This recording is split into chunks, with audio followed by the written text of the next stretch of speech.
হচ্ছে, যদি আপনার কাছে এই বিশ্লেষণটি একটু জানতে চাই। ধন্যবাদ কারণ কন্ডিশন ডিসকাস করার জন্য, এবং ফেসবুকের যে স্ন্যাপটা আপনি বলছেন এটা আমার চোখে পড়েছে।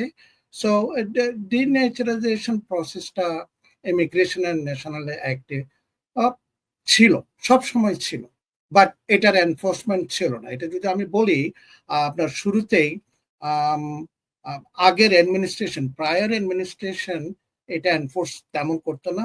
অনলি এক্সট্রিম সিচুয়েশনে, যেমন ধরেন আপনি ইনভলভিং জেনোসাইড আর স্পেশনাইজ, এইসব কেসের ক্ষেত্রে এটা অ্যাপ্লাই করতো। বাট ট্রাম্প অ্যাডমিনিস্ট্রেশন প্রথমবার যখন আসে তখন থেকে সে ওইটা বেশ এনফোর্স করলো, এবং উইদিন দ্য এজেন্সি একটা এজেন্সি ক্রিয়েট করলো